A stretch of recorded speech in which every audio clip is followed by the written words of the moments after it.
The spicy, tangy dish called kimchi, a foundation of Korean food culture, is succumbing to climate change in its homeland.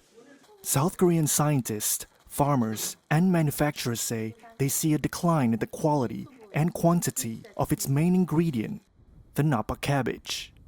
Kim Sigap has grown kimchi cabbage for more than half a century and has seen dramatic changes that he blames at least in part on climate change. I can feel that a climate crisis is approaching. There are many signs, but to give a representative example, take Maebong San Mountain in Taebaek County, which can be considered the origin of highland cabbage in our country. However, the cultivation area there has fallen by half because of soil diseases and viruses that thrive in high temperatures. Napa cabbage thrives in cool climates, ideally between 64 to 70 degrees Fahrenheit. But in Gangwon province, where nearly all of it is grown in the country, summer temperatures are now closer to an average of 77 degrees, with peaks of 86.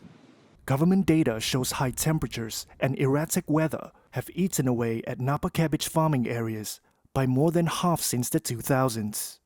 And the Rural Development Administration's climate change scenarios project this area will shrink to only around 100 acres in 25 years, with none in the highlands by 2090.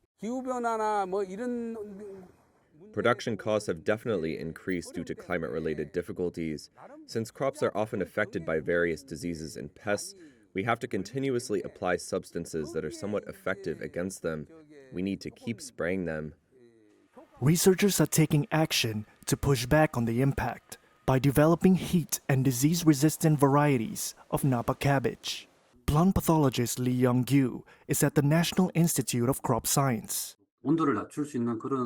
We are also looking into watering methods that could help lower temperatures and, as I mentioned earlier, expanding the use of biological control methods to combat the newly emerging half-wilt disease. Additionally, since highland areas are typically sloped, we are researching cultivation techniques that allow for stable farming on slopes. Given the rising temperatures, we are also working on developing cabbage varieties that can grow well, even in higher temperatures. It all adds to the challenges for South Korea's homegrown kimchi industry, which also faces competition from lower-priced imports from China, mostly used in restaurants. The kimchi that South Korea brings in from overseas rose from January to July this year, hitting some $98 million, up around 7% from last year, and surpassing the 2022 record.